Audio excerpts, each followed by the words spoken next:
Kedaulatan tradisional merujuk kepada raja berkuasa mutlak yang menguasai sepenuhnya pentadbiran negara. Bagaimanakah kedaulatan raja pada zaman Kesultanan Melayu Melaka diperkukuhkan? Kedaulatan merujuk kepada sistem pemerintahan berkuasa mutlak yang menguasai sepenuhnya segala urusan negara.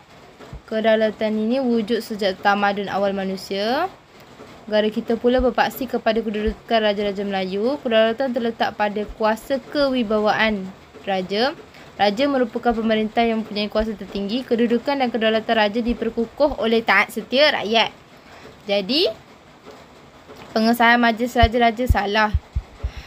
Pengamalan prinsip rukun negara salah. Perkahwinan pemerintah dengan rakyat jelata pun kurang tepat. Jawapan yang paling tepat adalah C. Antara berikut yang manakah ciri-ciri negara berdaulat? Ciri-ciri negara berdaulat mempunyai pemerintahan. Okey, 1 betul. Sempadan yang jelas. 2 betul. Rakyat pelbagai kaum. Hakim menggubal undang-undang. Yang paling tepat adalah 1 dan 2 sebab dia betul-betul menyatakan isi. Sebab ciri-ciri negara berdaulat adalah ada mempunyai rakyat, mempunyai pemerintahan, mempunyai sempadan, dan yang keempat adalah mempunyai perundangan. Okey? Okey. 23. British telah memperkenalkan Charter of Justice di negara-negara Selat. Mengapakah undang-undang tersebut diperkenalkan? Okey, ni dah 2 kali dah keluar soalan ni. Okey. Paling tepat adalah untuk melindungi penduduk asal. Okey, ingat Charter of Justice melindungi penduduk asal daripada penindasan dan ketidakadilan. Okey. Perlembagaan Persekutuan Tanah Melayu 1997 dipindah sebanyak 2 kali sehingga tahun 1965. Mengapa berlaku pindahan tersebut? Okey.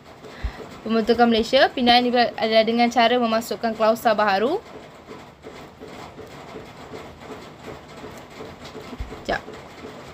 Hal ini berlaku apabila terjadi penggabungan Persekutuan Tanah Melayu, Sarawak, Sabah, Singapura. Pindahan perlembagaan dilakukan bertujuan menyesuaikan peruntukan negeri baharu ke dalam perlembagaan tanpa mengubah kedudukan negeri yang sedia ada.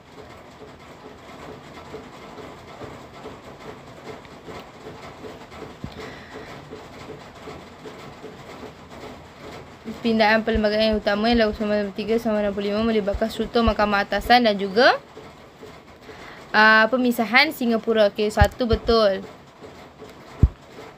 Okey, adakah pelaksanaan pilihan raya umum? Tidak. Adakah berkenaan pengagihan peruntukan belanjawan negara? Tidak dimaklumkan. Yang paling tepat nombor 3 dan juga 4 salah. Jadi, yang paling tepat adalah nombor 1 dan juga nombor 2. Okey. Apakah peranan YDPA di negara-negara berikut? Melaka, Pulau Pinang dan juga wilayah persekutuan. Okey, yang di-Pertuan Agong merupakan ketua agama Islam di negeri baginda sendiri iaitu wilayah persekutuan, Melaka, Pulau Pinang, Sarawak dan juga Sabah. Jadi jawapan yang paling tepat adalah ketua agama Islam. Okey. Senarai berikut berkaitan dengan sistem demokrasi berparlimen di negara kita. Rakyat terlibat dalam pemerintahan membentuk kerajaan yang mantap. Apakah X?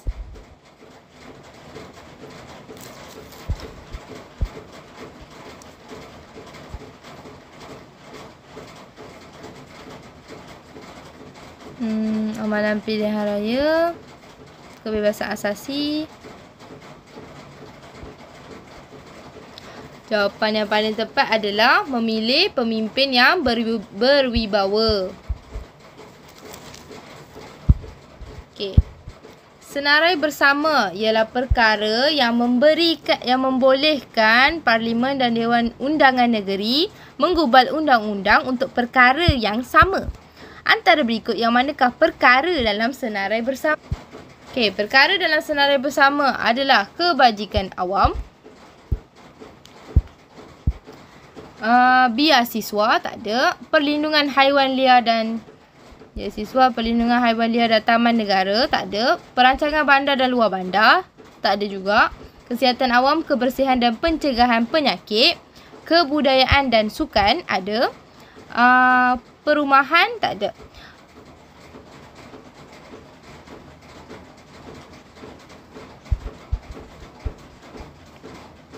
Okey, kewangan dan juga kewangan merupakan kuasa kerajaan persekutuan.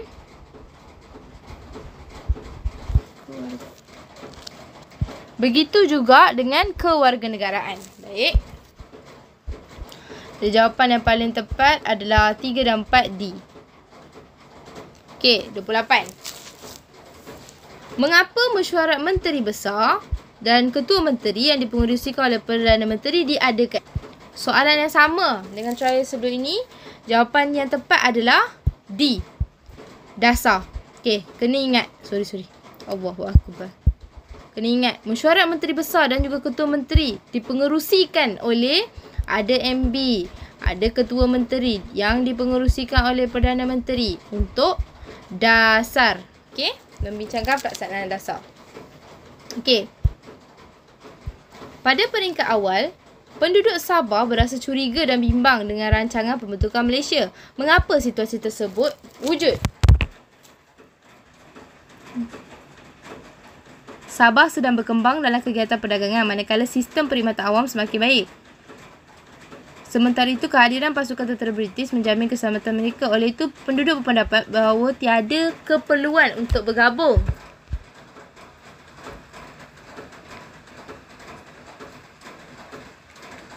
Okey, kalau kat sini, jawapan tepat daripada buku teks adalah tiada keperluan untuk bergabung. Tapi kalau dibaca huraian, Sabah sedang berkembang dalam kegiatan perdagangan, sistem perkhidmatan awam pun semakin baik, penduduk bebas jalan kegiatan harian dan pasukan tentera British menjamin keselamatan mereka. Jadi ada khawatir kehilangan hasil bumi? Tidak. Kecaman di negara jiran pun tidak. Ketidakseimbangan kaum akan berlaku pun tidak. Mereka cenderung untuk merdeka secara bebas sebab mereka dah ada semuanya lah. Cumanya mereka tidak bebas daripada British. Itu sahaja. Okey.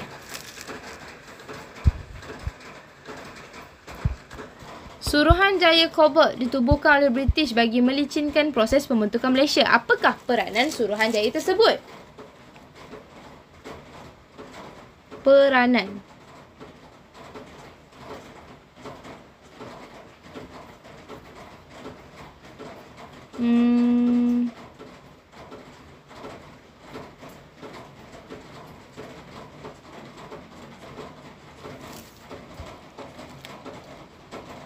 Okey.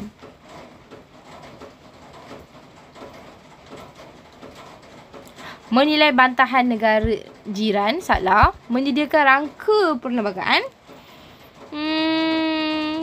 kurang tepat. Menjelaskan isu berkaitan Malaysia, salah. Meninjau reaksi penduduk Sarawak dan juga Sabah.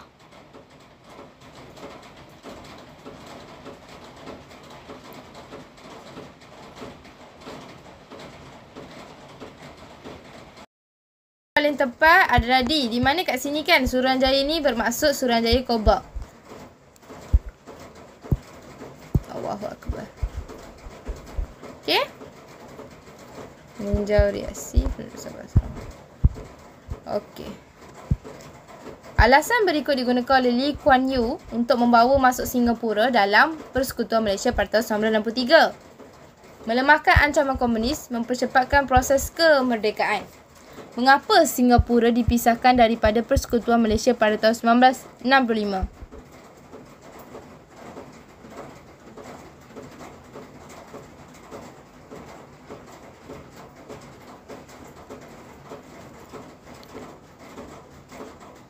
Okey, jawapan dia kalau kat sini hak sama rata. Jawapan yang paling tepat adalah A, menuntut persamaan hak. Maklumat berikut berkaitan dengan isu pembangunan dan ekonomi selepas pembentukan Malaysia. Kadar pengangguran meningkat, peluang pekerjaan yang terhad. Bagaimana kerajaan mengatasi isu tersebut? Menubuhkan pusat latihan vokasional, betul. melaksanakan sistem pertanian pintar. Bukan, yang ni berkenaan dengan cabaran ekonomi. Ekonomi. Zon perindustrian bebas. Mencari pasaran baharu bagi biji timah. Ni pun ekonomi juga. Jadi yang paling tepat adalah A. 32. Dasar pelajaran kebangsaan. Melalui penyata Razak dimaktubkan dalam Ordinans Pelajaran 1953. 57. Implikasi pelaksanaan dasar tersebut. Baik, kalau tengok buku teks, menyatu padukan rakyat, menyediakan tenaga kerja mahir yang terdiri daripada pelbagai kaum.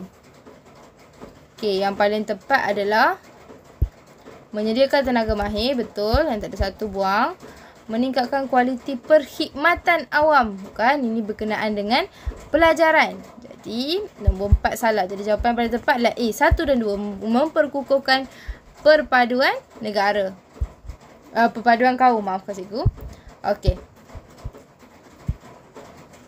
Rancangan integrasi murid untuk perpaduan remuk dilaksanakan pada peringkat sekolah. Matlamat pelaksanaan rancangan tersebut.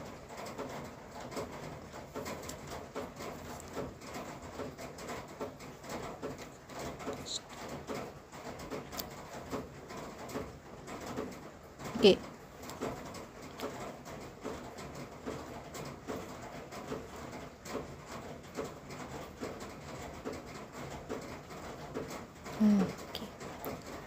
Jawapan ni sifat kreativiti salah. Kepentingan ilmu pun kurang tepat. Semangat setia kawan. Betul. Sikap persaingan tidak salah sama sekali. Jawapan yang paling tepat adalah C. Bagaimanakah DEB dilaksanakan pada tahun 1970 hingga 1990 dapat memberi keadilan kepada semua kaum? Okey, strategi dasar ekonomi baru adalah untuk membasmi kemiskinan dengan menambah pendapatan dan memperbanyak peluang pekerjaan kepada rakyat tanpa mengira kaum. Menyusun semula masyarakat untuk mengurangkan dan menghapuskan pengenalan kaum mengikut fungsi ekonomi. Jawapan yang paling tepat untuk jawab 35 adalah menyusun semula masyarakat. Mengapakah agensi berikut ditubuhkan oleh kerajaan di bawah rancangan Malaysia Ketiga? Darah, Kejora dan juga Ketengah. Okey, Ketengah. Dan ada lagi satu iaitu Kesedar.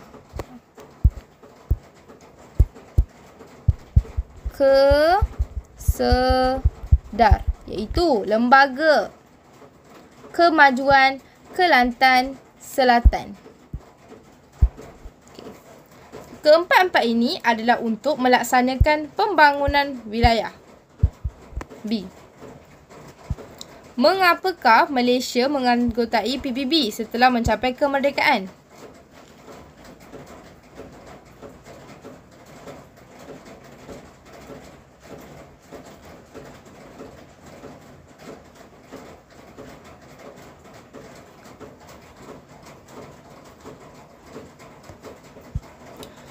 Menangani kemiskinan dunia kurang tepat. Memelihara kedaulatan negara boleh diterima. Menganggotai Pakatan Ketenteraan salah. Menyertai perdagangan antarabangsa kurang tepat. Jawapan yang paling tepat adalah B. Mengapakah pemimpin dunia perlu menyokong tindakan Malaysia menentang dasar apartheid yang diamalkan oleh Afrika? Dasar apartheid ini isu yang menarik perhatian Commonwealth. Lantang menentang dasar ini. Asas penentangan Malaysia, dasar ini menyalahgunakan hak asasi manusia dengan membezakan hak seseorang berdasarkan warna kulit.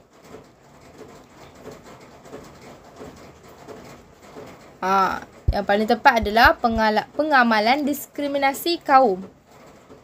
Okey, 39. Maklumat berikut berkaitan isu tuntutan sempadan dan hak milik bertindak yang melibatkan beberapa buah negara. Kepulauan Spratly. Mengapakah kepulauan tersebut menjadi rebutan? Okey, jawapan yang paling tepat nombor 3 betul. Jadi potong yang tak ada 3. Kemajuan keluasan wilayah jajahan. Tak ada salah. 4 salah. Jadi yang paling tepat adalah C. 40. Perjanjian berkaitan kawasan perdagangan bebas ASEAN (AFTA) ditandatangani pada 1992, Kemuncak ASEAN 1992 di Singapura. Kepentingan perjanjian tersebut. Sebelum tu kita kena tahu kenapa perjanjian itu diadakan. Ekonomi pasaran bebas.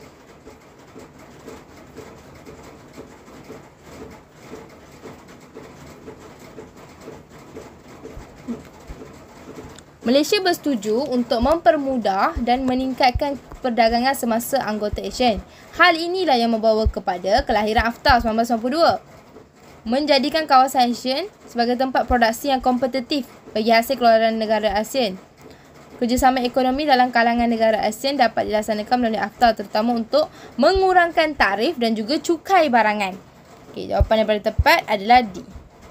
Baik, itu sahaja untuk perbincangan trial kali ini.